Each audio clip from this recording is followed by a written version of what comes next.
Get ready for an engaging and musical evening at the historic Texas Theater in Dallas, Texas on September 20th, 2023 at 6 p.m. Join us for a meeting of the minds, love and relationship town hall. Brought to you by Alchemizing Energy and Zulu Vision. Sponsored by Real Life Productions, Preference Dating, Inner City Creative Group, and House of Consciousness. Hosted by Sa Netter of House of Consciousness and moderated by Sabrina Williams of Preference Dating. This event features a lineup of renowned experts, including Anton Daniels, Napah Shada, Kevin Wesley, Amber Ali of Jocelyn's Cabaret, The Smart Guy, Baba Shaka, and Sydney Starr from Baddie South Atlanta. Performances by Shaka Zulu and the Tribe Zulu family and Phil Wade. Elevate your experience with exclusive balcony VIP seating, complete with delectable vegan cuisine from Zulu Vegan Cooking. Participate in this interactive town hall where your voice matters. Engage in thought-provoking discussions on topics like dating, polygamy, polyamory, monogamy, swinging, and single lifestyles. Connect with like-minded individuals. Tickets go on sale now, so get yours today because this event will sell out.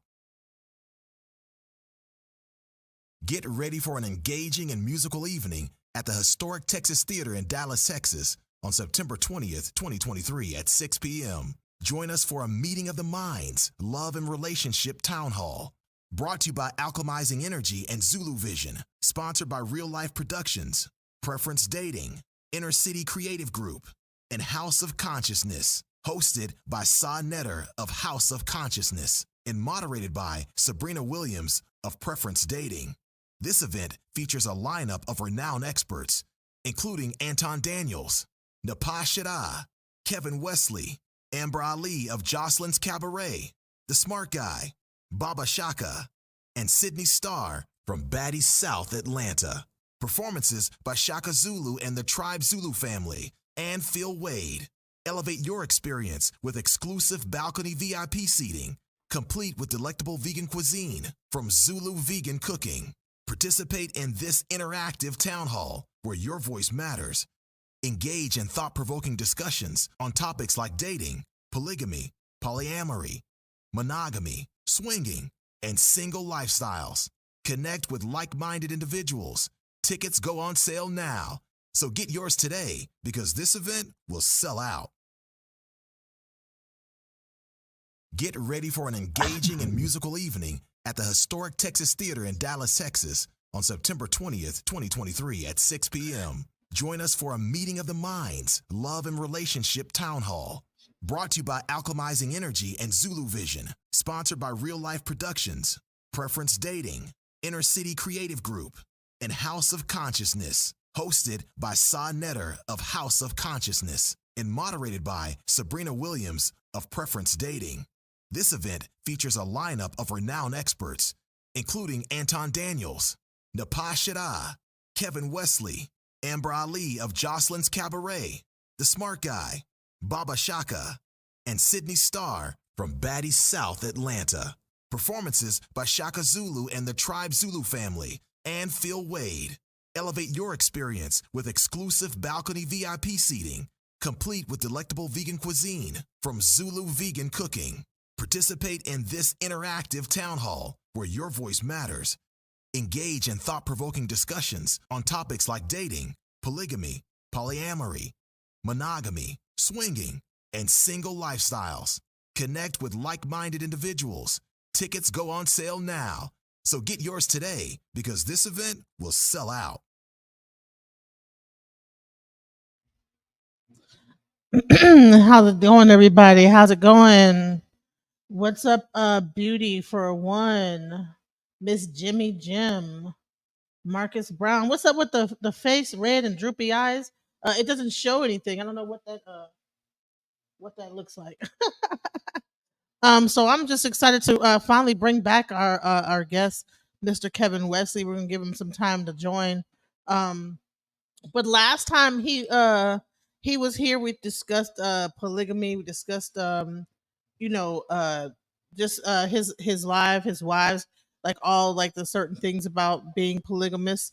and we wanted to follow up because a lot of things have happened since then. And we wanted to like bring him back on to like just do a part two and just do some deep diving and find out, hey, what's going on, what's the update, and also to let everybody know about the upcoming event coming up on Wednesday. Get your tickets. We're gonna post the Eventbrite in the chat. Get everybody ready because this event, is going to be one of many events soon to come.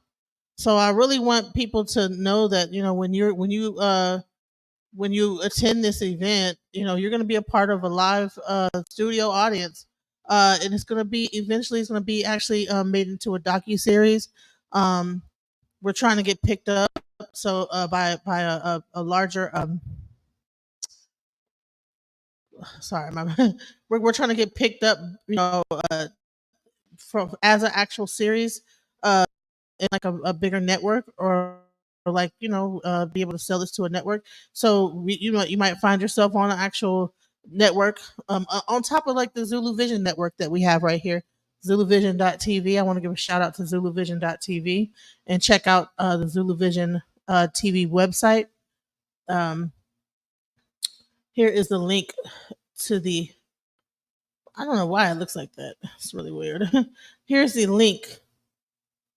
So if you get a chance, just go ahead and check that link out so that you can go ahead and check out and get your tickets and things like that. So we're still waiting on Kevin to come. He said he'd be running a little bit late. But while we're here, what we'll do is we can just go over some of the um the initial interview that we had with Kevin. We could like just kind of like go over some of those things that the things that we discussed in his initial interview.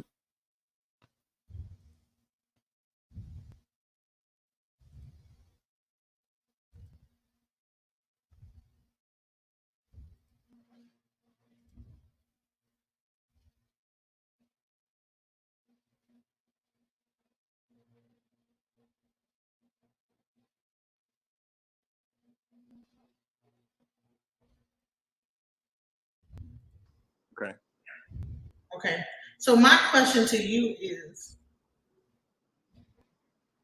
you know, well, okay, I think it's fine when done correctly. Okay.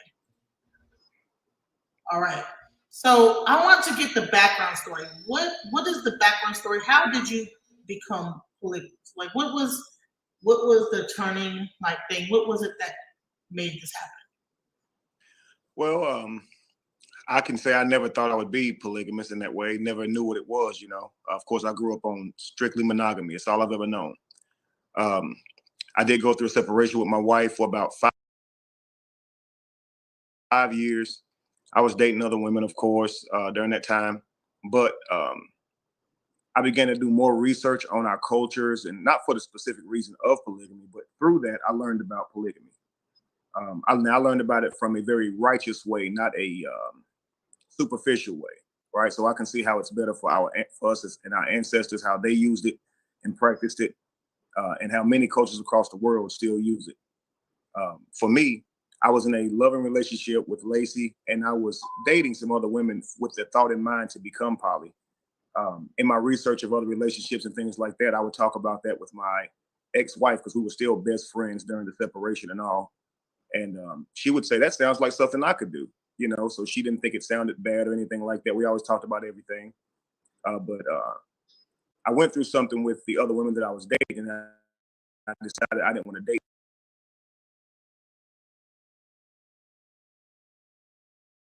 them anymore. And they got infuriated by that, went online, told a bunch of lies on me. And Jamie ended up calling me. And she said some very loving and encouraging words to me. And I don't know what happened at that moment, but the love that I had for her, I mean, it just blossomed again. You know, we were very good at being best friends and co-parenting and all that. But at that moment, I saw her again, really.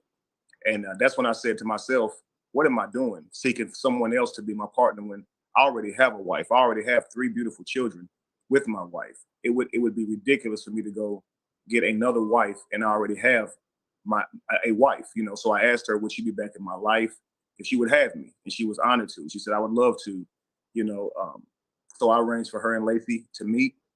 And well, actually, I gave them each other's numbers, and they arranged for them to meet and surprised me with it. Sent me a picture of them two together. I was absolutely elated, and from there, we started working towards our poly union. We ended up moving together about maybe a month after that. After about 4 months, or maybe 3 or 4 months of practicing poly, we end up making it public. So now we're going on about 3 or 4 years. Okay, so your wife is the one that introduced polygamy to you? Well, no, I was researching it along with just researching our culture and our background. After leaving religion, my main thought was, what were we practicing before religion? So in that research, I discovered more information on polygamy. And when I would read it, I would also talk to my wife, Jamie, about everything that I was learning. And when I would talk to her about polygamy, she would say, that sounds like something I could work with that, So that's something she already told me that she could do anyway. But no, she didn't talk me into it. I didn't talk her into it. It was just something I was studying. And then she would just, I guess, give me hints, or at least let me know that she could practice that, So you talk about religion, right? So you used to be a former pastor, right? And I know in the Christian church, even though the Bible has polygamy in it, for some reason, it's not. I mean, unless you're like a Mormon or other like branches of Christianity, it's kind of frowned upon to have like multiple wives. Like, why do you think that is? See, most people look at the social world around them and they don't read their Bible at all. So the social world around them, being in the Western world, absolutely polygamy would be wrong because legally it's wrong, and so that's how we do. The government is our God. The religion they have in front of them, though, the Bible's God backs religion 100%. If they would read that book, they would completely understand that it does. I always say to them that Paul's wives were given to David, when David became king. Actually, when David, went and got Bathsheba, and he had her husband killed at war, God was infuriated with David because he said, I gave you all of Paul's wives. Was that not enough? If you needed more, I would have gave you more. But to take somebody else's wife and then have him murdered, that's wrong. So God ends up punishing David by killing that son. But because his right-hand man was already dead, David stays with Bathsheba and actually officially marries her, and they go on to have another king after that. His name was Solomon, and he became the wisest man in the world, and he had 300 wives. So the Bible's God is not against polygamy whatsoever. In fact, the Bible's God is a concept, and what it's talking about is that's how modern cultures, that's how ancient cultures practiced back then. Polygamy wasn't a thing people were jealous about. Actually, polygamy is created by women, not men. From this perspective of the Western eye, it's like, whoa, women are like, I don't want to share a man. But women actually created this. If you look at the world now, women actually more so are with successful men. And a lot of other men, average men, go without getting female attention at all. And they will seek out the man who's most resourceful. And they don't care how many of them are with that man. And you can take an account to the Keke Palmer and Usher thing. Many women said, well, he's 10 women down the line now. Y'all still talking about Keke Palmer.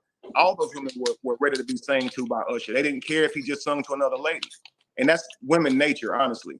They was looking for resources. So getting one man and one man for every woman, that would have left the woman in a bad condition because she wouldn't have gotten the resources for her children, likely.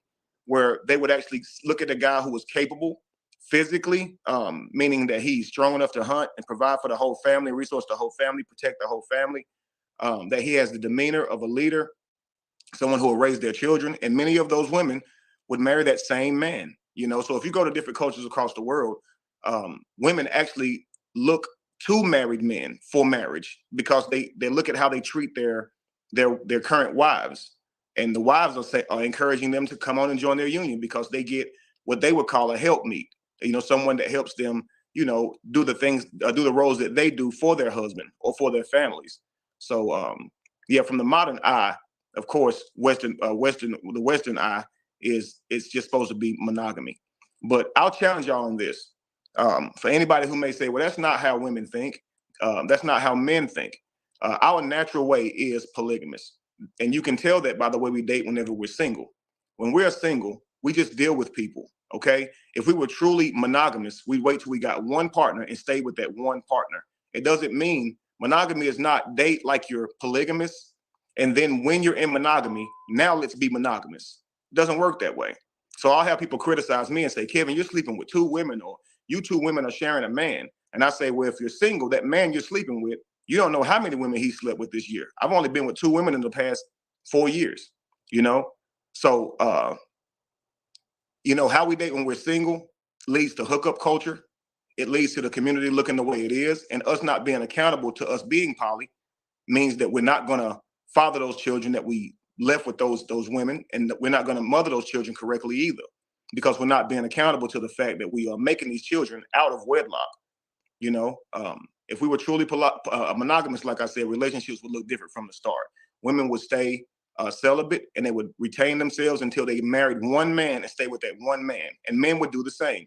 But how do we live our lives? Let's be real. When we are single, we just date and we do whatever. Maybe some people somewhere choose to stay celibate or stay a virgin, but that's not how we live our lives. So here's the question, because I keep getting people in the chat asking, what is the difference between polygamy, polyandry, and poly or polygynous, right? Yeah, and do you subscribe to all of those, or do you say, well, those things are wrong and this thing is right, or are all those things correct? So they're arbitrary. Relationships are about the people in them, and whatever works for you, that's for you. That's the best I can say for it. But polygamy, by definition, is a man and multiple women partners. Polygyny is a woman with multiple male partners. And polyamory is kind of like a free-for-all. People that are not that serious about relationships, kind of what you would call being single and having multiple romantic friends. But this is what you all knowing about it. But when you commit, it becomes something else. But polyandry is more like a loose fitting type thing. And some people are good with that. They don't want any real commitments. They just want to kind of have sexual partners and take care of themselves in their own life. Polygyny is, of course, one woman with two men. I can see the adverse effects in that one, because her being able to give them both children at the same time would be impossible. And polygamy was created so we could be fruitful and multiply. And not just multiply, but multiply enough to have an army, multiply enough to have a tribe full of hunters, a tribe full of gatherers. We wanted a community. And to get that, women did not be beggars or choosers. They didn't say, hey, this is my man and my man alone. It was about doing it in a fast way, right? Creating a community. So they would say, this man is smart, this man is talented, this man is fast, he is strong, he deserves a lot of children, because we want to emulate that reflection. It wasn't about, that's just my man. These things are Western ideas. Well, I thought polygyny was more about like a woman like choosing the most viable option as a man. Like, for instance, so Princella Clark, which is the person that I guess you had like some back and forth with. When she describes polygyny, she talks about it like that a woman chooses the man that is the most viable option, and that multiple women could choose that man, and that person probably is like a better. It's basically to like sets out the gene pool to make sure that you have the best viable genetic option. So what do you think about that? Well, yeah, I would call that polygamy, because that would end up being one male with multiple female partners, where polygyny is one female with multiple male partners.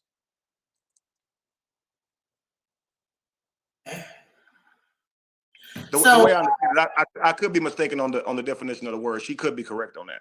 I think it's a matter of like control, like where the woman is in control of the family versus the male being in control, the center, right? Like the woman would be the center, and then in polygyny, and they would choose. Like this, maybe I might be wrong. I mean, but that's what the most common polygamy around the world, telling marriage of men with several women. So polygyny is the most common accepted form of polygamy around the world. And what is the difference between polygyny and, does anybody like know that? Let's ask. Yeah, my beautiful wife Lacey, she fires that off often. I don't really care because I care about the relationship I'm in. All right, so the man of the hour has can y'all hear me? The man of check. The man of the hour has arrived. We just like just went we kind of like we kind of were showing like the last interview that we did of you where you were discussing polygamy, where you kind of went into the history. Oop, we lost you. He should be coming back. I think we kind of lost his connection. But yeah, this was like just like a recap of the last conversation that we had. Uh, and we were pretty much going over like how Kevin became polygamous, his relationships with his two wives, um, and we wanted to basically really see how he's doing now. See if has there been any updates. I'm not sure if you guys saw that. Please go when you guys get a chance on the replay. Go find that video and check it out. He does give some insights. This is the part two of that um, interview, and also I see the preference here. I see Sabrina from Preference. I would love for you to join. I just dropped the link. Sabrina is going to be our she's going to be our moderator, so it'd be great if she can actually join this conversation. How you doing, Kevin? How are you? Hello? You're on mute. Your phone. You're on mute. There you go. I still can't hear you. You're on mute. Yep, I can't hear you. Uh-oh. So, okay. So we're having a little bit of technical difficulties. But he should be joining back. Hey, yes. So are you going to join the conversation, Sabrina, while we're here?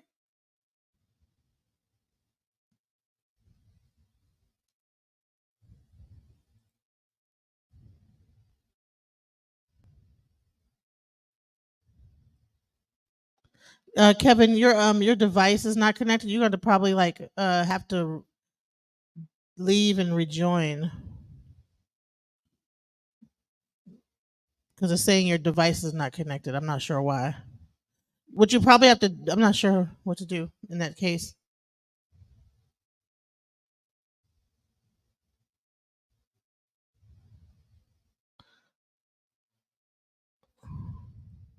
All right, so while we're waiting for him to come, we have another guest that we had on our show, Mr. Taurus Wells, and he was talking about polyamory and also like the swingers lifestyle. He's also a person that we're going to be having on the panel, and I was going to actually to discuss with Kevin some of the things that Mr. Wells was talking about during his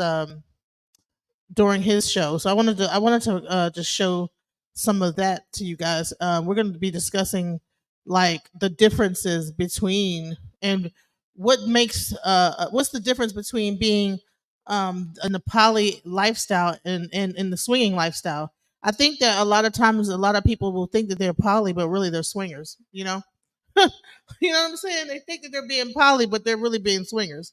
So I'm gonna while I'm waiting on Kevin to kind of join and get his audio together, we're gonna go over like we're gonna just show you a little bit of the other interviews that we did with one of the other panelists that's gonna be on the meeting of the minds, Mr. Taurus Will. Let's see. Wait, hold. First, let's see if Kevin got his audio together first. You there? I am here. Yes. Here we go. There we go. There we go. Okay. So listen, I want you to reintroduce yourself to the audience in case people don't know who you are, and everything like that. And also, you have preference. This is Sabrina. She's saying, "Hey, Mr. Kevin, looking forward to the meeting of the minds conversation." This is Sabrina from the Preference Dating. She's going to be the moderator, so she's very excited to meet you. So Pleasure to meet you too, Sabrina. I'm glad to be here. Hoping to All have a right, so great just build as well. give an introduction to yourself. Sure, sure. For those of you guys who are unfamiliar, my name is Kevin Wesley. I am sort of what you'd call like a modern day philosopher and whatnot. But I started about maybe 7 years ago after leaving religion. I taught on religion for several years. After that, I became a polygamist, and now I teach about many things, mainly to help our community stay together, to help families and relationships last longer, so we can put an end to a lot of these broken homes and problems that we see in our community. I believe they start with our behaviors. Hopefully we can have a really great build, family, and anything that you don't know of me, I'll be glad to clear that up for you or clarify during the build. Okay, so one thing that's interesting about you is that you are in the polygamous lifestyle. You have two wives. I did play some of the interview with your introduction, where you talked about your two wives, and how you guys, how your marriage at one point had kind of faltered, and then you guys got back together, and then you brought in Lacey, I think, into the marriage. Now she's also expecting. So congratulations, right? Thank you. Yes, ma'am. Yes, ma'am. We are definitely pregnant and expecting a young son here soon. Right. That's great. Great. And you've been with your other wife for how long? How many years? Total about 20 something years now. 20 years. 20 years. 20 years. That's amazing. And you've been with Lacey what, 4? Yes, ma'am. 4 years. So okay. That's interesting. So well, the I wanted to do a part 2 because one, I wanted to get into like some of the backlash that you received since doing that interview, some of the twists and turns that happened even with the event. But I wanted to introduce you to the new panelists that have been added to it. I want you to see some of the interviews that we've done because we're going to be really covering some interesting topics. And so I wanted you to see like some of their standpoints. So so after we did that interview, right? We Yes, got ma'am. we got a bunch of hate mail, right? We got people saying, "Listen, he cussed this girl out. He called her all kind of bitchs, and this lady that has a panel, and I guess this person they were talking bad about your wife, calling her a side piece. Now I do notice a lot, like even on TikTok and different apps, right? People will be very mean to polygamous people when they actually show themselves to be polygamous. It's almost like people come out are vicious, especially if it seems like you're playing favorites to the a newer girl, right? So can you explain, like, where do you think all this viciousness is coming from? Like this anger is coming from? When it comes to just a larger perspective of judging our relationships, I believe that just comes from an ego clash. They don't even have to see you mistreating one or anything like that. They'll just automatically, start insulting because they themselves may feel like they wouldn't put up with it or they don't like to see it. Just their own difficulties with accepting somebody else's lifestyle that they choose to live. In our ego, we project and we say some of the harshest things. Um, about the other thing, it was deeper than that. She was doing more than just insulting my relationship dynamic. She was calling my wives bees, and she was calling my son gay, and she was posting pictures up of my son everywhere, you know. And so she was doing this not just to me, but to several other people. So I probably wouldn't have even confronted her if it was just me alone. But she's doing this to all these different people. So I wanted her husband to know about it. So I got on her live to ask her to go get her husband.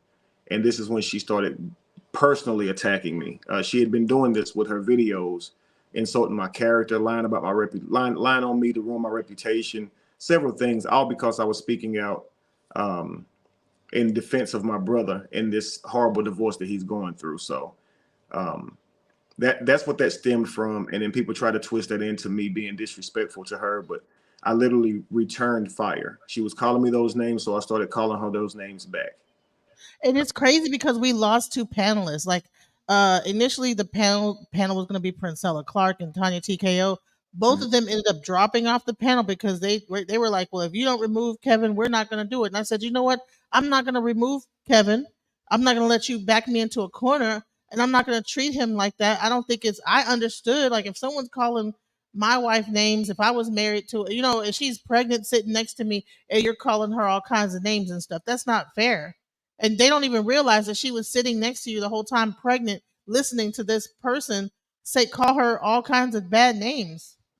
And Absolutely. so of She was course you're sitting going to right jump to there. her defense. What kind of man would have their wife sitting next to them, and while this person is calling their wife all kinds of side bitchs, and you not going to jump to her defense?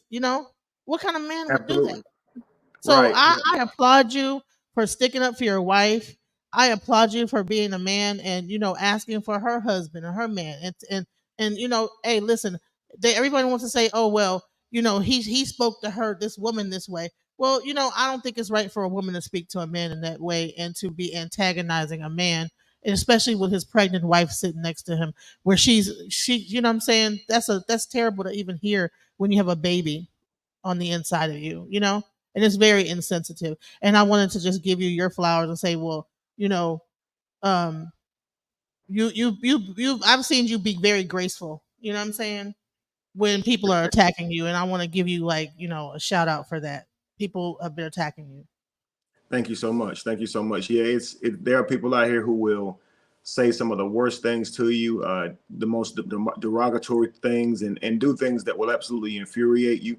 Um, Certainly, the way that I spoke to her is beneath me. I do feel, remorse for even saying it, even though it was, in the moment and it was called for at the time. The person that I am, my character, that's just not me. And I would encourage you guys to avoid people who can kind of bring the worst out of you, because you don't want to see the type of person that you will become in order to deal with some types of people in this world. And we all have our claws, we all got our venoms. I always say we all have our defensive mechanisms. So none of us are or should be walking around here willing to let anybody do anything to us. But when you see people are that willing to go past boundaries and morals that you adhere to, avoid those people. If you give them a war, you probably will end up, doing some things that are beneath your character. And if you are any type of person with standard, it'll bother you. It will bother you. So I do feel extreme remorse for that. I know I was upset and rightfully so. But if I could do that again today, I would have handled it. I would have handled that differently. Thank you for being honest about that. So moving on, we want to really get back into the polygamy conversation. Now, in that last thing, I want you, I once again encourage you guys to see that first video, because he really like lays out polygamy. But I wanted to get deeper into the whole polygamous, polyandrous, and that whole thing, because to be quite honest, after I've been talking to other people in their walks in life, right? I'm starting to think that a lot of people that think that they're polygamous are not polygamous, they're just swingers. Now let me show you an interview I did with one of the new panelists that has been added to the list. Once Princella and Tanya TKO left, it opened up the panel for more people to kind of join. And what we ended up doing is we actually ran into a guy named Taurus Wells, and I want you to hear what he had to say about the swinger and BD and S&M lifestyle. Okay.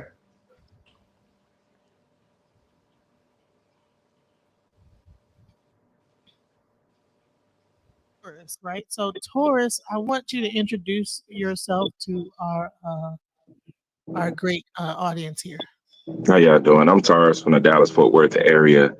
I am a Dom living a free life, basically, point blank period. Uh, Nothing behind that, just me being me. So I've been doing this all my life. So this is one of them things that I really am happy to be on this show and to express some of my views on different things. All right, great, great. Can you explain, like, how long have you been in this lifestyle? What is the lifestyle for some people that just don't understand what even the things mean? What is a dom? What is it? Just give us like imagine that we are elementary students that have never heard of this before, and just break it down to us. Lifestyle is just the way some people live their lives. It's pretty much kink based lifestyle. The aspect of lifestyle is kink based. Um, it is somewhat sexual, somewhat not, and it's asphyxiating. It's a lot of different things. What is it about that I want to say it's more or less like something that everyone has within them that they're afraid to let the public or let it be known that that's something that they have within them. What was your question? I'm sorry, I apologize. I was saying that just explain things. Okay, so you said kink, right? What is kink? What exactly is kink? Kink is an additive to your sexual appetite. It's more or less like an additive to your sexual appetite, like say choking, breath play. The thing about breath play is that once you eliminate the oxygen to the brain, you get a floaty feeling. And once you release that chokehold or, that chokehold on your throat, there's a rush of hormones and everything else that adds to the sexual event that's going on. So kink is more or less an additive to your sexual life, whether it be bondage, whether it be spankings, whether it be choking, whether it be voyeurism, anything that you want to do, basically. Living your life is open, not afraid to express what you want in the bedroom and outside of the bedroom. Okay, so okay, all right. So that is the so he in that interview, and I hope that you guys go check that out. Um, he discusses everything from like that BDSM like kind of swinger lifestyle where people kind of are using like domination and Mhm. submission, right? Like as a whole, it's a whole life. It's called being in the lifestyle of domination and submissive. So you have a submissive person that they are that I guess that the person is dominating over, and you have like the dominating person that's telling the, and then they're using different kind of like kinky stuff like spanking, which is things that I think that a lot of people are doing in bed in the bedroom, but they don't think it's BDSM. They don't realize that they're doing BDSM. You know what I'm Mhm. saying? Right. So it was As the old saying is, there's nothing new under the sun. So many people are probably practicing these things, but don't have a certain name for it. Right. Uh, yeah. that what it sounds like to me so far is that it's sexual. He didn't really go into any type of relationship dynamic or any way you would commit with a partner in this. It just sounds like just a sexual interaction type Listen, deal. that's what it is, and it's groups that get together, Mhm. and it's actually really some of it is not sexual. It's some of it is straight up dominating a person, and you might humiliate them or do stuff, spank them, and it brings up trauma. Like if you go deeper into it, it's actually not sexual. The more Okay, you go so into yeah. it, it's actually some weird thing like where you might like to get spanked. They don't even have sex. Like a lot of them do not have sex. They just want to be spanked, and then they cry, and then I guess their mother spanked them back in the day, and it reminded them that, or some kind, or maybe they did something to somebody else, and they get to release the shame from. It's like some weird thing like that. Not weird. I shouldn't say. Okay, it's something that they're No, I doing. can understand There's taboo is what you're trying to say, right? Like maybe it's yeah. yeah, Yeah, so like you yeah, said, you a think that kink. yeah, it's not it's like it's basically like a person that's in power Hmm. would probably go to something like this because a lot of like very well-to-do people go to these swingers events. You know what I'm saying? Hmm. And well, not swingers. I'm sorry, BDSM. I'm mixing the whole two. So swinger is one thing, BDSM is another thing. So he's been a part of both events. He throws parties. He's all over the country with these events. You know what I'm saying? Right. With the BDSM and then the swingers on the other side. So now I brought that dynamic because I'm like, this is going on in our community, and people are pretending like they don't know that they're doing this freaky stuff. This, you know what I'm saying? couples are going to these parties and hooking up with other couples. And the thing I wanted to like get to show is like, hey, that this is gonna be a very diverse panel, so that you understand who you're gonna be on the panel with. Number one, and then number two, when we talk about swingers. Now, recently I've been interacting with a couple. Now, I'm not with the couple, but like I was like around them in business, and when I hear about your relationship and how structured it is, right? You and your partners have been together for years. Hmm. And then when I hear about, when Taurus talks about the swinging lifestyle, and I see that this polygamous couple might have like have like their mainstay couple in the middle, but then the third person might be revolving. That sounds to me like a swinger. It does not sound like a polygamy couple. So what is the difference? What do you think the difference between polygamy and swinging?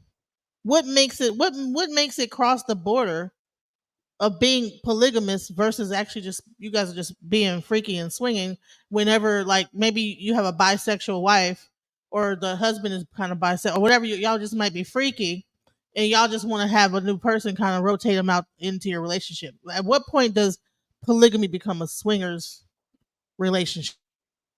Well, so I'll first say that relationships are about, the people in them.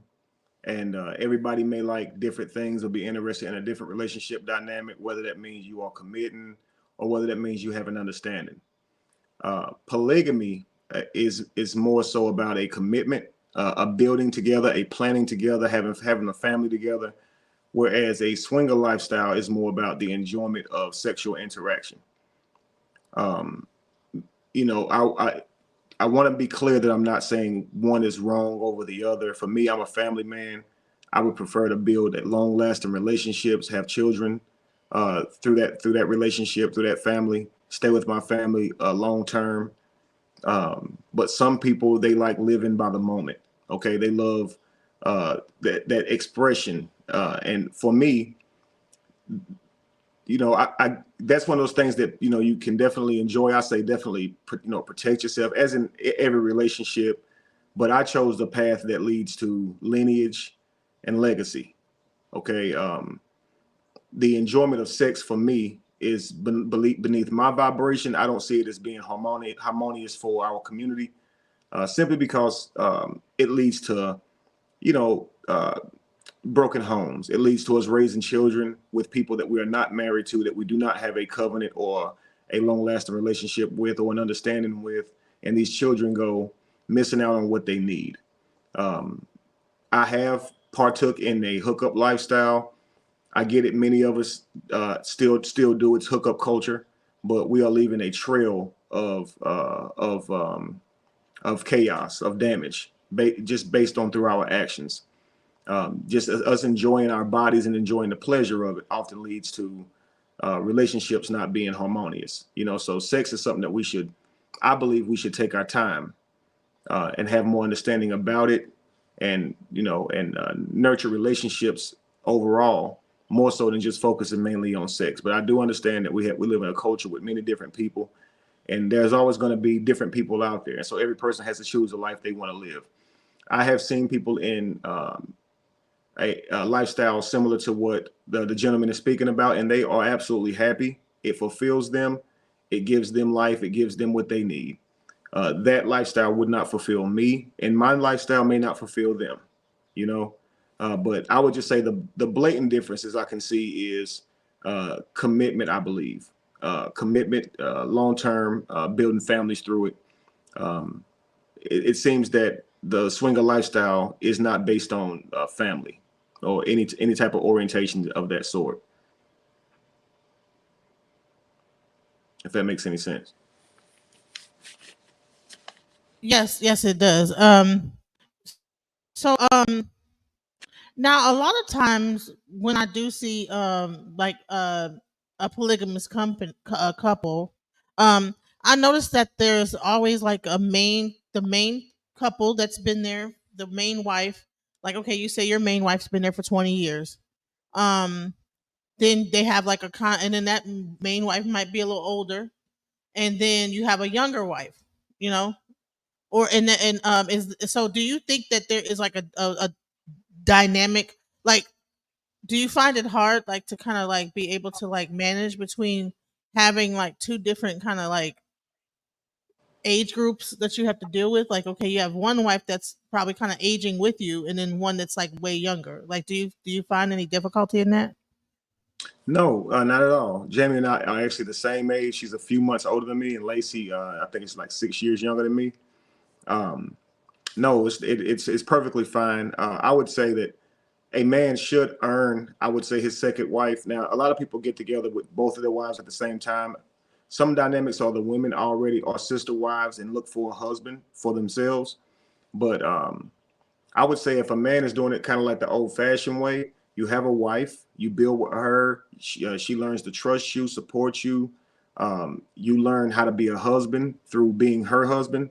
You learn how to be a father through fathering her children. And then by that time, you've earned a second wife. That first wife now sees the sister wife as someone to help lift the burden of work, of duty. Um, so now you have the younger wife, or because if it's for the sake of bearing more children, increasing your lineage, you would want a younger wife so she could still bear your children and things of that nature. But yeah, I think I would say that's the perfect dynamic, as far as you would have one wife, and then you would be productive for her and show what type of man you are through her, and then that should earn you your second wife. In many of these cultures, it's like, hey, the woman will walk up to the other woman saying, hey, how does he treat you? And ask, like, kind of like a resume, how does he treat you? And the woman often are looking forward to having a sister wife. She can't wait, because they live in a culture that is not built on some of the same type of social standards and social norms that we have. So they're not jealous.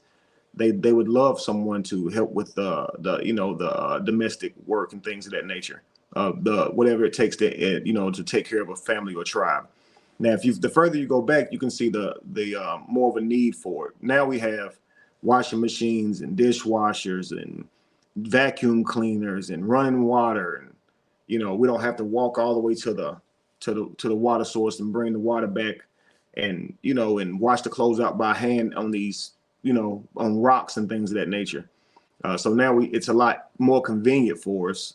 So we don't really see the need for it. But, if you can truly look through the eyes of, I say looking through the eyes of God is looking through the future of generation after generation, I believe you would be able to see the need for it. Two people together should be able to live life a little bit more abundantly, because two people are working together with the same goal.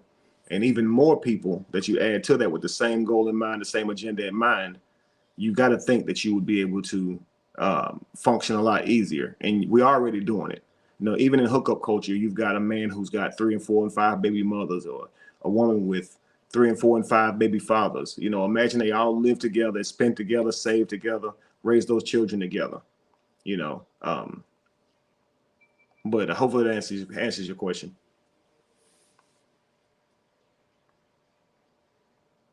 Yeah, I wanted to also show you Anton Daniels. He actually, we kind of discussed polygamy. Like I said, we're right now, because we're so close to the event. Mm-hmm. I'm kind of like also showing like other panel members, and like getting your like cap on like some of the things that they've mentioned. We're just reviewing some things, and actually discussing some things. So all right, just let's bring his thing up.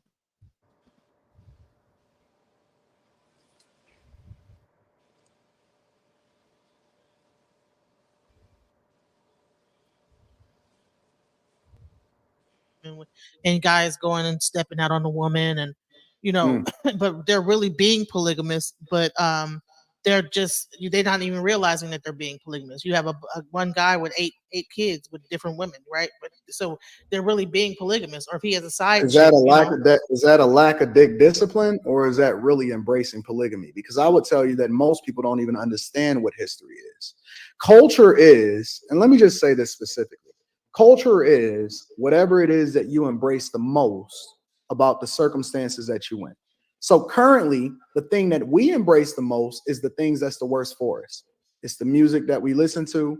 It's our cultural norms. It's the no snitching.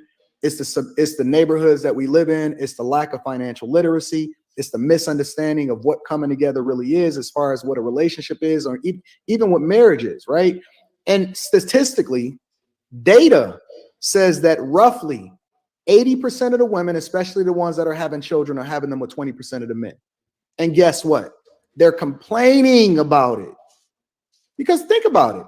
Nobody is stopping you from still staying with whoever it is that you had children with. Nobody is preventing you. Okay, so it's a law that says that you can't be married or whatever. Who's stopping you from being able to maintain a household with multiple different women with one man? How come you're not already doing it? If it's a part of your culture, if it's a part of who you inherently are and where you come from, how come you're not successfully doing it? How come you can't successfully maintain a relationship with one man, let alone having children by one man with multiple different women all at the same time? The reality is this: the black man and men in general, how it is that we operate and whether or not we actually within our purpose is completely a myth. Most men, especially black men, take care of their children. Most men seek out to do things that's best for their children. If you look at the statistics as far as how children turn out, right, it is a fact that a child that is raised in an admonition of just a man, a single household where the man is raising a child, is much more likely to be successful, much less likely to go to jail, much less likely to have therapy, much more likely to go to college and be successful and make a significant amount more money than a household where a child is raised under a single mother. A single father is much more successful, statistically and data speaking, as far as raising that child to be successful than a single mother who is supposed to be the nurturer, right? And then we already know what the statistics are as far as households where there's two parents that are married, successfully married, being able to raise a child. Now, of course, you're going to have the anomalies where children see all of the most demonic shit, or they can't get along and they see that trauma, whatever, so on and so forth, right? But when you speak to an issue, you don't speak to the minority, you speak to the majority. Most men are in their children's lives. Most men are not having sex wildly, just not having a lack of dick discipline, right? But you have the overwhelming majority of women that choose to have sex or have children out of wedlock, having them with a small minority of men. And so if you're going to solve for that, you have to solve for it with the women than with the men. But when we start to try to justify our point by attaching what we don't even understand as far as a cultural norm, it then becomes a he said, she said, and it's not actually anything that you can stand on. If they were able to do it, then why aren't they? Because nobody is preventing them from being able to align and getting into the same household, combining their resources, having as much sex as they want and having as many kids as they want. How come they're not able to do it?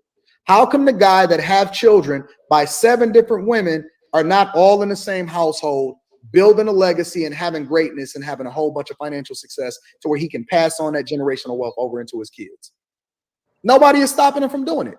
How come they not implementing? Do you think?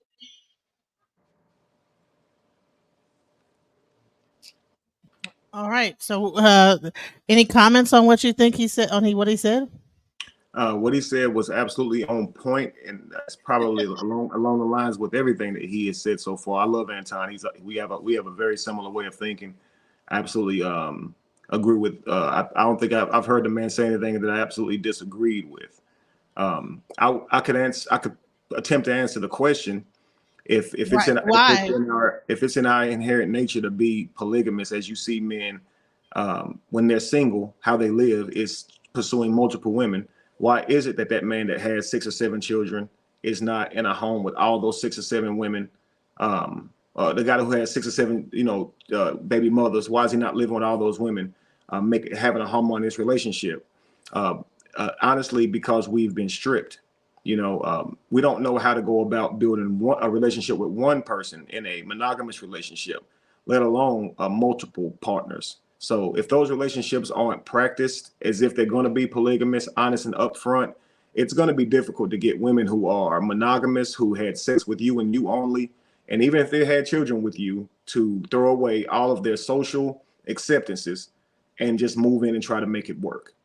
Even for women who believe the lifestyle can work if practiced harmoniously, when they try it, they still go through some I guess you would call it some withdrawals. You have monogamy, you've been in monogamy your whole life, it's all you've ever known. Polygamy, a whole different style of relationship, it may challenge you in different ways. Most of it is your family. Your family and your friends in the outside world is going to constantly ridicule you and judge you. You'll always feel like you have to justify it if you're not really grounded in your own decisions, you know. But any relationship you work towards must be built by being honest. I mean, ask this question. He started off by saying, you know, a man has a baby with the one woman. What about the guy who has the one baby mother? He's often not even living with her because they Right. manifested this child before they ever had any real commitments, and they had no understanding of how to work with each other and what all it took to work with each other. We live in a day where people are very impatient. They throw people out because they believe that people are a dime a dozen. They try and replace people. They move on too quickly. So nothing is really, they don't live like, hey, it's me and you, babe. You know, me and you against the world, and you're my choice, and that's what it's going to be. They live like, as soon as I don't like you anymore, I'm back out there, and they don't care if they've even had a child with you. They don't, it's just the world we live in. You know, family is not valued. What is mostly valued is our own happiness. So we'll leave each other to go get it. We'll, you know, break up a happy home, or not a happy home necessarily, but we'll break up our home that we've had children in. And we'll leave those partners because we're seeking this internal feeling, and we're not really focused on building a long lifestyle raising our children. So we perish for lack of knowledge. We have no clue how to maintain a relationship and even the importance of one. You know, simply put, we go through stages. Our life, we go through seasons.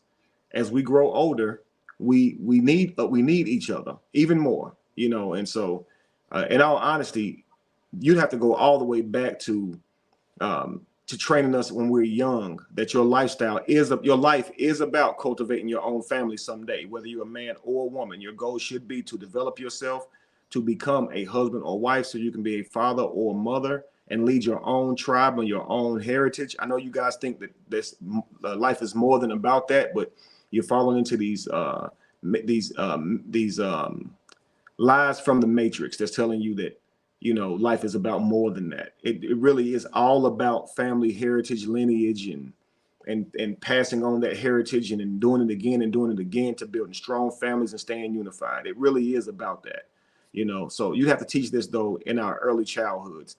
Little girls would know that being married by 25 is a good thing, not something that you should feel like you're too young to do. That's about the age you should be doing it, and sometimes probably around 21.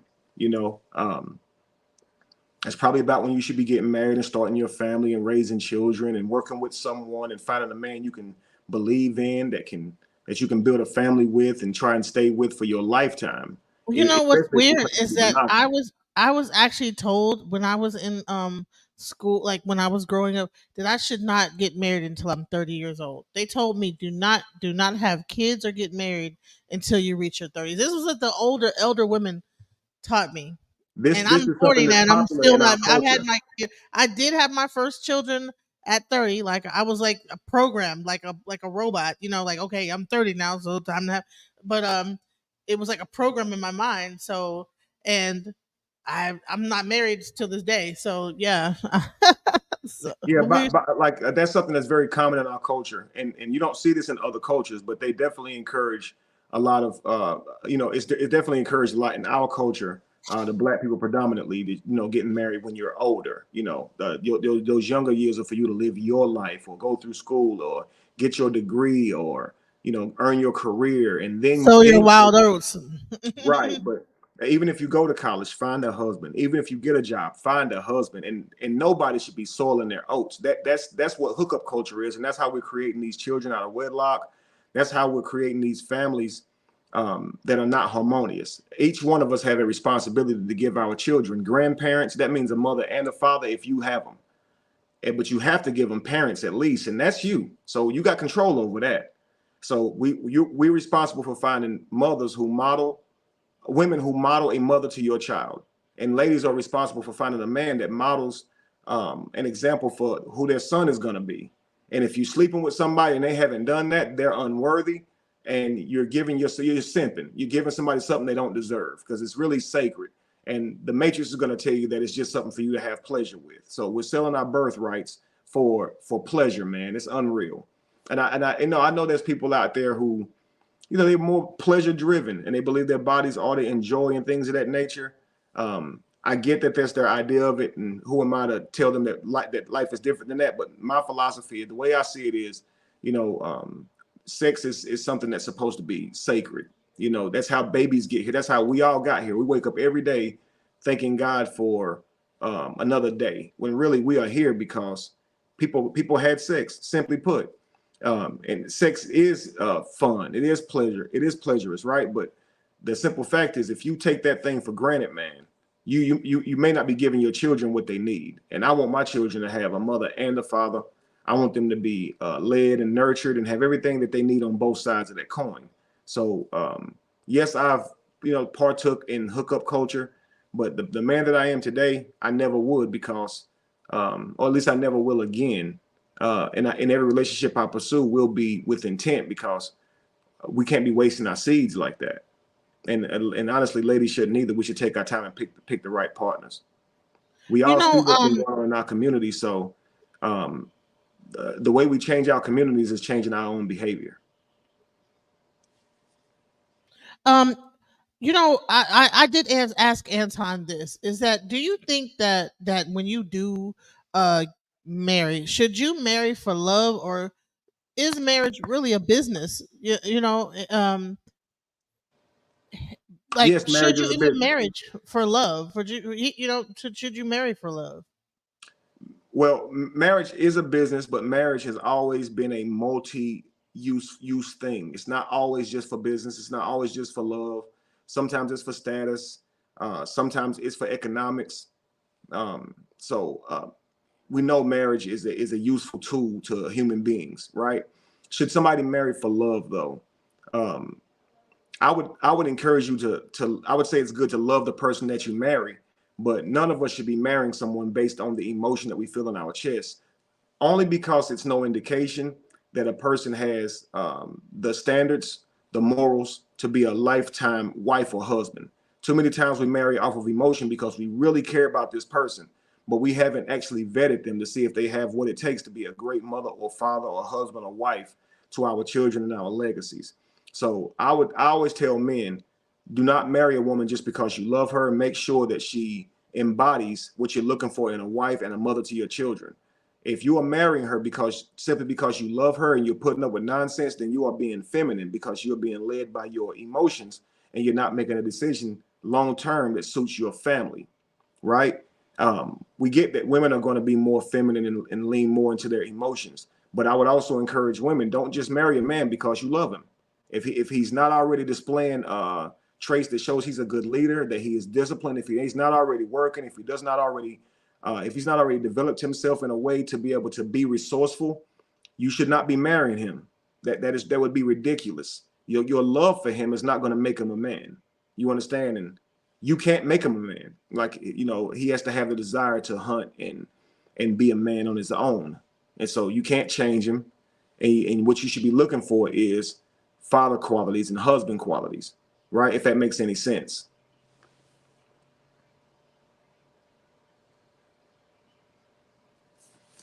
I'm sorry. Now, the reason why I was saying that is that back in the day, even in Africa, they had dowries. Like, if you married a woman, you also were marrying her family, and then you would basically pay, almost like paying for that young woman or young, to marry you.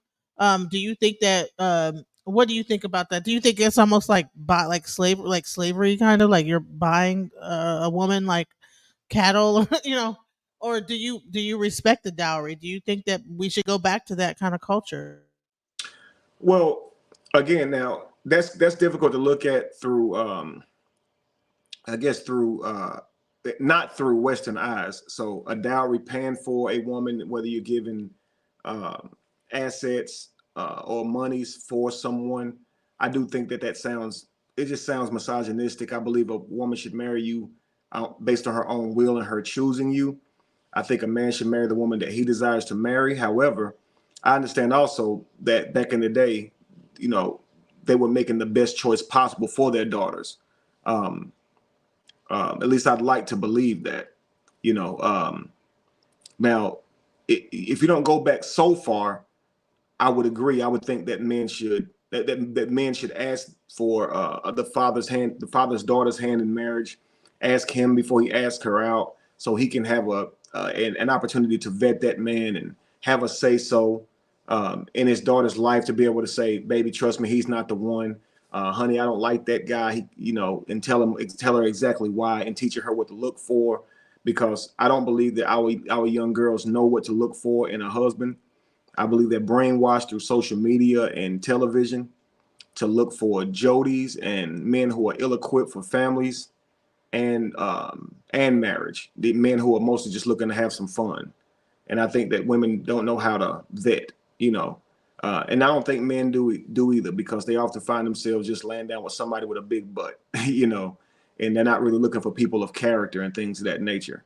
So the dowry thing, that may be going a little bit too far, and it could be based on my lack of understanding of it. But I do definitely believe a man should request to meet the father first, get to know the father first, and meet the family first before getting married. So there is some type of family orientation with that person that's coming into that family. I always say to women, if you don't want him one night standing, you introduce that man to your family first. He's less likely to treat you that way if he's shakes your father's hand, your brother's hand, your mother's hand, things of that nature. Introduce the man to your family. It shows that you have good intentions, right? If you don't want a man playing you, Right. Introduce them to your brothers. Absolutely. It takes your brothers, your uncles, so he know that if he try to put his hands on you, that you got brothers and uncles and all that stuff going on. So right. Also, it makes her accountable. Those brothers and uncles get to meet that young man, and they can say, "Baby, now why you bring him here? He wasn't going to approve of him. Good and well, right?" And it also holds her accountable to her family by her saying, "I trust those men in my family to truly protect me," not just dates any mojo that she meets at the mall and then run to them and say, "Oh my God, he's not treating me right." But they also met this guy and vetted him first. It also keeps her body count low. Because before she ever sleeps with somebody, she will introduce them to her family first, because it's more of a sacred act. Before I go that far with you, you got to get to know the family. I know a lot of times that people might think that sound crazy, but again, we're impatient. We want to rush right into sex. I think less men would try and play you if you got to meet your family first. Right, big time, right. So we have touched on, like, okay, we have different levels on this whole panel. We have a married person, we have polygamy. I have like a BDSM, like the polygyny. He considers himself to be polyamorous, right? So the last part that I wanted to show you is the single aspect of it. So we're gonna go over the video. We're gonna go over two videos, okay? So I'm gonna show you the smart guy. Now he's not coming. We had like an incident, but I wanted to show you how this incident kind of came about and what made it kind of like bubble up. So here we go. All right. This is important. Okay, so let's be clear. Stop the car. Stop the car. So, black women don't want to be held accountable. That is a problem. That is a problem. They don't want to be held accountable. The black woman ego has to be destroyed. This is the problem. I am blaming black women. Yes, I said it. Yeah, let me say it. Let me address this big funky elephant in the room. Okay? I'm blaming black women for their lack of application of knowledge, due diligence, and being studious. I blame black women for their lack of due diligence. Not all of them, but most of them, especially in our culture. You're being used, and you acting like you don't know you're being used. So you don't know it's easier for a black woman to find housing than it is for a black man to find housing. Let's talk about it. You don't know it's easier for a black woman to get employment than a black man. This is the system is designed. You don't know, years ago they said if you want to get welfare or get Section 8, you can have it, but the black man can't be in the house. So you got a lot of displaced brothers in broken homes just because. Do you know they got rid of factory jobs? Do you know that black men used to be the head of the household, but why are they not the head of the household? Huh? Do you know that the Willie Lynch, how they programmed the minds of the slave, they made the black woman hyper-masculated and non-dependent on the black man? embarrass that black man, beat him, sexually sodomize that black man in front of that black woman, so she could not have respect and value for that black man, and then raped her, and then put the fear of God in that black man, and he did nothing, and then so she's been conditioned for years to not want anything to do with a black man other than physicality and sex and breeding. This has been a program for over 400 years that black women have been under. So I'm blaming them. Yes, I blame black women for their ignorance, unawareness, ego, lack of intelligence. Not all, but a lot of them. Okay, so this is what's happening in the single world. I'm welcome to 2023, the single lifestyle, because you've been married for 23 years. You've been so I'm not sure if you were aware of like the conundrum that's happening and that's the reason why I brought this panel together, because I'm like, we need the single people to talk to the married people, because they're all mad at each other and about to kill each other.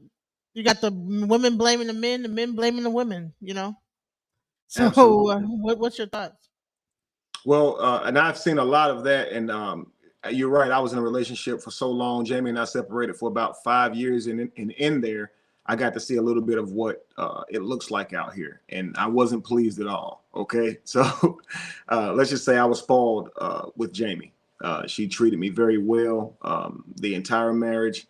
I shouldn't have left her. And when I did, I realized that I'm not going to get treated the same, you know, and things are going to be a lot different. Women don't typically behave how I thought they did. I was blown away by how women carry themselves. And I had to learn real quick what I was dealing with. And that does seem to be this contention between men and women.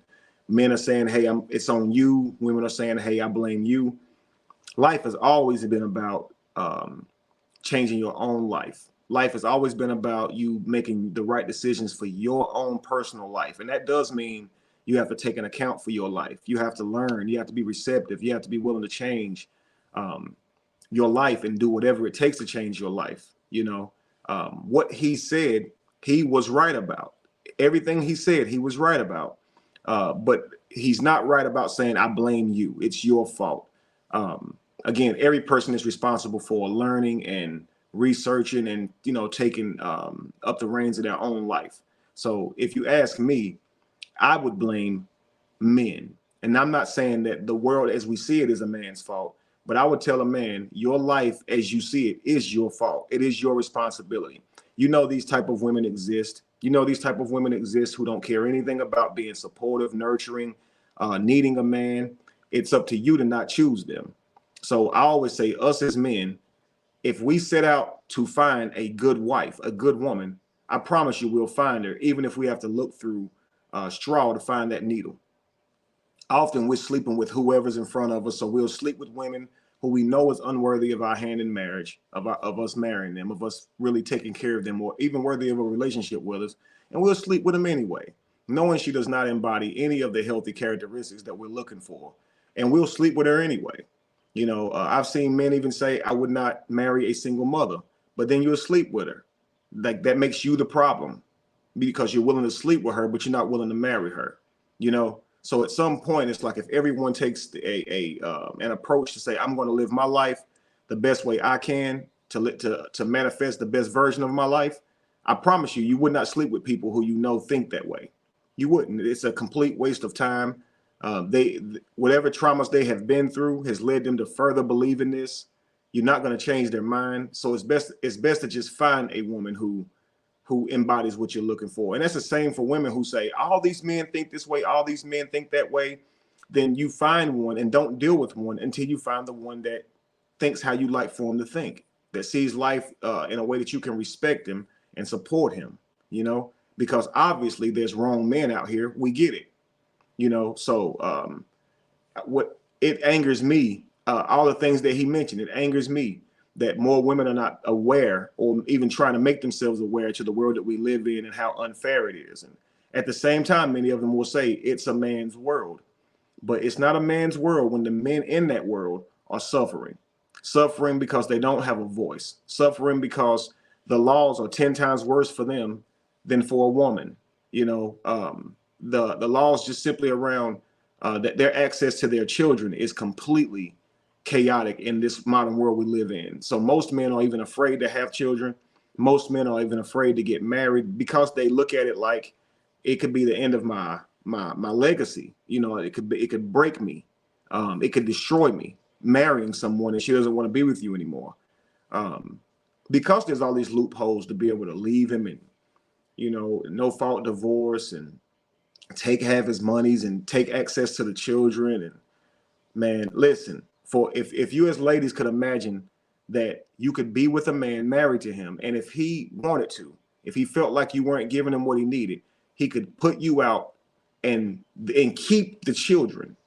That would be a fear for you too. But a lot of men fear that, like building a family with a woman, investing with her, and then she doesn't want to be with him anymore. And now all of a sudden he's on the outside looking in at his own family, you know.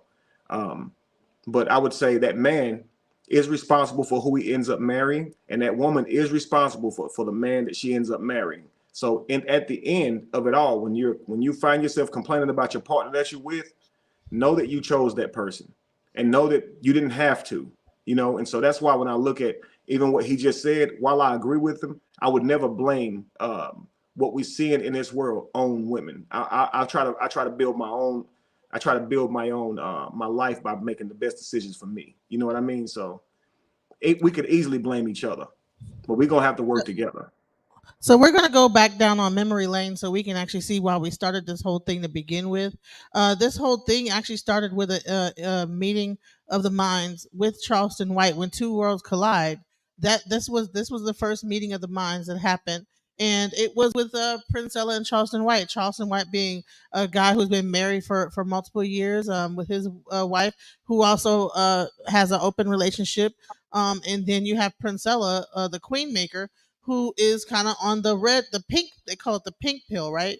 So she's of the understanding that women should not even be bothered with men altogether, that men are full of testosterone, they're evil, etc. So this was the actual the genesis of this whole town hall that we plan on doing. So check this out.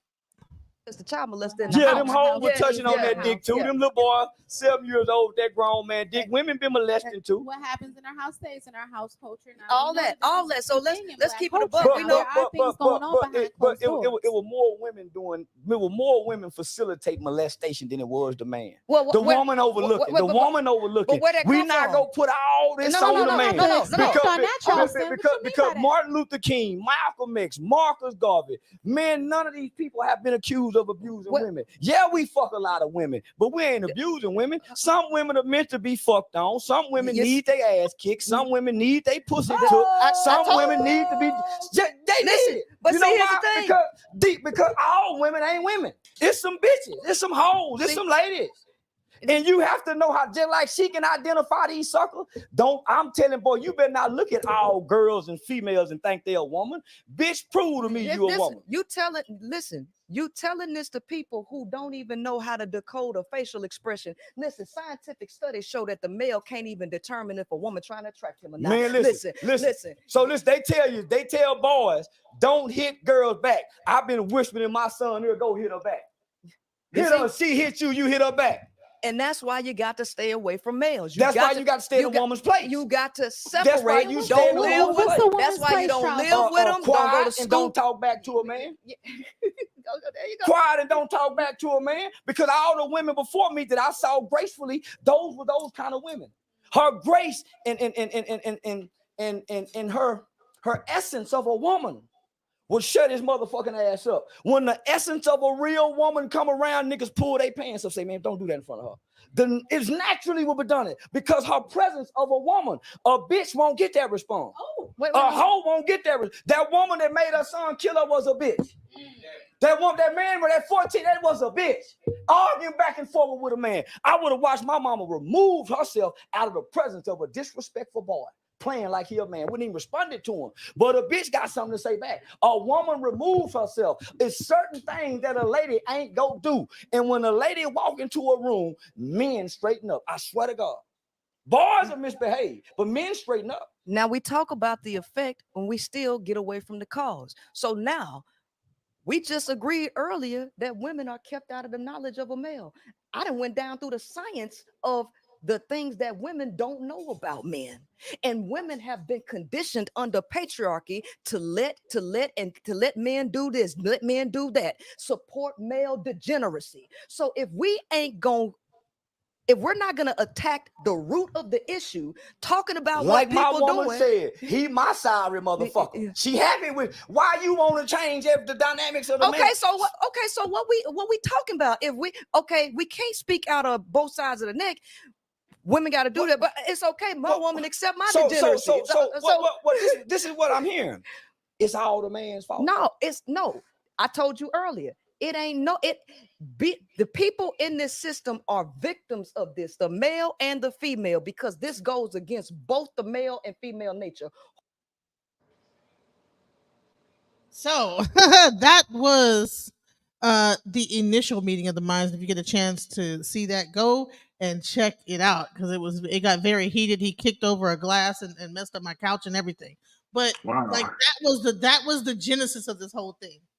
Like it got very, very heated. If you get a chance, I want you to check it out. But what do you think of that? What do you think of that about the things that Charleston was saying and what Princella was saying? Well, I think that inside of what they're saying, there is some truth to it, but they're both far left in their own ways. I can understand what Charleston White is saying, how he's going about saying it. It could be very offensive to a woman when you say stay in a woman's place. But then when he mentioned that and called that grace and called that being true femininity, that she avoids confrontation, that she does not yell back because it's not ladylike, not because she's scared. He is right about that. But I guess women would be offended in today's day if you say stay in a woman's place. Yeah, that's because what we tell our children to stay in a child's place, right? So then you turn around and tell a woman to stay in a woman's place. You're treating her like a child. And that's exactly why the guy before, I think Smart Guy, was saying women don't like to be held accountable. Someone to tell them, how they should be behaving, while they don't hesitate to tell a man what makes him a man and how he should act as a man and what makes him masculine. But a man doesn't have a right to tell a woman what would make her feminine. So it wouldn't be wise for a woman to try and bully a man into submission with her words by being louder than him and being more aggressive, simply because he is biologically stronger, and that wouldn't be wise. Men even have to think about this truthful dynamic that, when you're talking to another man, there's certain things that you say that could make this encounter, increase to that of violence. And so you will have to fight this man, or you have to deal with this man. So, if I'm talking to Mike Tyson, am I mad because I have to watch my words? You know what I mean? So if I think I'm gonna stand up in Mike Tyson's face and scream on him, then I would say, okay, I knew that was Mike Tyson. And so if Mike Tyson should have every right to behave how Mike Tyson acts, and that's how a lot of people see it. Now, where Charleston White goes above and beyond is he goes, some women deserve to be hit, some women deserve to get their stuff took. I never believe that. I tell a man, if a woman is contentious, if she's been argumentative, you walk away. If it's ladylike for a woman to walk away, if she does not walk away and she stands there and she's contentious with you, in this world and day and age, sir, you walk away. Because what happens in this world, you're seeing arguing with a woman, your life is going to be made worse by that. You're going to seem like you're being violent with a woman, and she can just make a phone call or yell out to more men, and they'll come to deal with you, so to speak. So every man should think about his surroundings and think about the best decisions for his own life. I'm not about to be sitting here arguing with no woman in public. The only reason you found me arguing with a woman, it's because it was virtual. So if I'm standing there, I'm going to remove myself from the situation. I've even told men, if she hits you, use you are stronger than her, but use that strength to run from her. And when you run from her, use that voice that's stronger than her to yell for help. Because when you get away from her, that's you truly protecting yourself. Truly protecting yourself. Because if you were to hit her back, man, you do not want the consequences of that, man. So avoid her at all costs, a contentious woman. So if a wise woman, a graceful feminine woman would avoid a chaotic male who's talking to her aggressively. But if she doesn't, a man should walk away from that situation. No man should stand there and argue with a woman, and no woman should stand there and argue with a man. It's absolutely ridiculous. There's something that Princella said that I thought was far out there as well, when she goes into talking about men and how they don't even understand face a woman makes when she tries to get with you. And she says these things as if women have this inbuilt thing to understand everybody's faces. You know, I don't like when she does that. And that's why I wish she could have been able to make that event. I did do a breakdown somewhat of one of her videos, and her response to it was just so derogatory. I just chose to just not even try and critique her philosophy at all, because I don't really think she can handle it in a mature way without insulting. So I just kind of left it alone. But if she could sit and have an honest dialogue with me, I would love to have an honest dialogue with her. Charleston White as well. Like I said, there's some truth to what they're saying, but a lot of it is far left on both sides. It's, you know, it's too much. Yeah. Well, you know, hopefully in the future, you know, once she sees the success of what we're trying to do, and that it, you know, when it takes off, we'll be able to circle back to her and ask her if she might be interested in having a conversation and being a part of the discussion. You know, meeting other minds. Um, I think that really what it came down to was that, you know, how you said that in in in in public you're not going to attack a woman, but I might do it virtually. I think that, you know, what happened was like the outrage that the women were beginning to, like, you know, band together like as a group and begin to, like, you know, kind of mass text everybody that was involved with the show to, like, kind of bring you down. You know, I think that people got kind of they began to overreact and didn't give you a chance to really explain yourself, you know, so to speak. And I wanted to, like, can bring this all full circle, right? To even show, okay, listen, you know, yeah, you went through what you know, you had that moment, but you're a graceful person, you know. Absolutely. And the reason I say virtually is we were in a argument. Is all you have is words. So if this person's saying the most to you and they're saying these things that's harmful to your reputation, to your children, and they're using words with you, all you're simply using back with them is words. And I do this to kind of give people a dose of their own medicine. I wouldn't typically handle that way. But when you have someone who's screaming insults at you, calling you certain names, sometimes you do give them a dose of their own medicine. And I find it funny that when you do that, they treat you like you poison them. So if she's calling me a B and I call her a B back, now it's, oh my God, I can't believe you said that. But they're just words. And she thought that when she was using them towards me. But when I said it back, it was, oh my God, woe is me. So it kind of reveals who people are. You know, the thing they're doing to you, if you do back, they'll want to hold you accountable to that and even tell you it's wrong. But they don't have any moral compass for themselves. And sometimes that's the best way to show people what they're doing is wrong, by giving them an experience that they just don't like. You know, that's why we fight. You know, fighting, the physical aspect of our nature was to hunt, was to get resources for us, not to contend with each other. When we do contend with each other, however, it is because someone has broken our boundaries and we don't have any other choice in that matter. You know, that's why I would say in person, a man should never argue with a woman, because it cannot escalate past words. So what's even the point of arguing with her? It'd be a waste of your energy. You getting all riled up and you can't do anything about it. So don't even go there with her. Just leave that alone. Over the phone, however, you can't see her, you can't touch her. Nobody can say you did anything to her. You can check her, you can tell her what she's doing is wrong, and you can, you know, you can use words back with her. But even though, Monica, I know you can see the difference, that even virtually, it was an unfair playing field. They treated me like I was still abusing her simply because I have a male voice. So we were not physically into it, where you could say, well, you're stronger than her, Kevin. But still, they said, Kevin, you're a man and you talk to a woman that way. So even if it's not physical, they were still trying to pull this gaslight on you that your words are stronger than theirs because you're a man and she's a woman. So even if she attacks you, you still can't say anything back. And it's a big mind freak. So I think men are learning just avoid contentious women at all costs. Exactly. And I agree. I think that we both have to, like, learn how to communicate with each other as a, you know, when we're trying to build families with each other. We have to, like, figure that out, and that's what this event is really about, to really, like, have a real discussion without hollering at each other. Like, it kind of got heated with them, but at the end of the day, they were able to get up and shake hands and actually, like, you know, they got it. It was a strong debate, but they were still able to walk away. Now, you know what happened after that. You know, of course, people, you know, use their platforms to like kind of say kind of crazy stuff and it got people upset. But at that moment in face to face, that's why I think the reason why it's important to do the face to face. We've been online so much; it's easy to say anything online.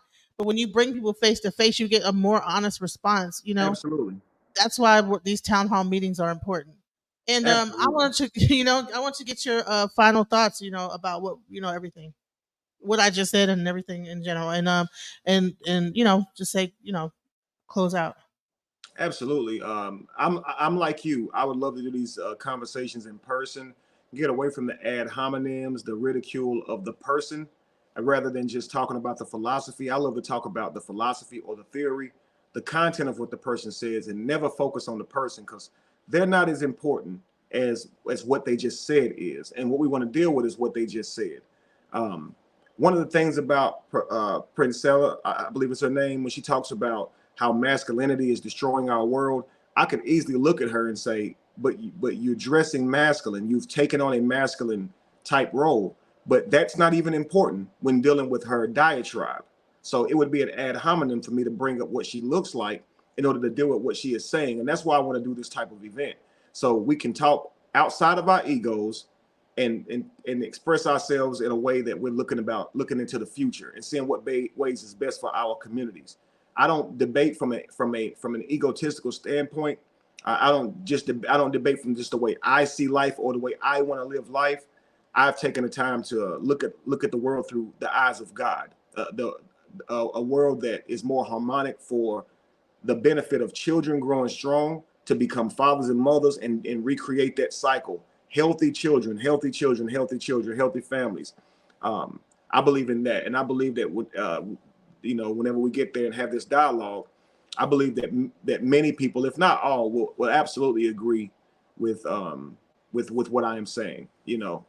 But Monica, what you're doing is absolutely amazing, giving us this platform, this live discussion platform to be able to just bounce our thoughts off of each other because we're all trying to bring a piece of the puzzle together.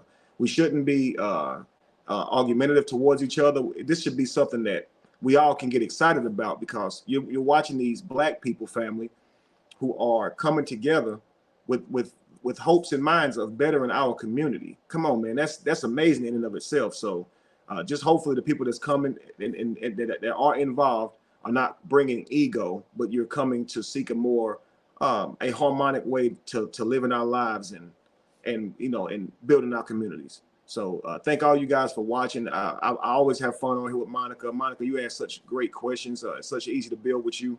Another great build.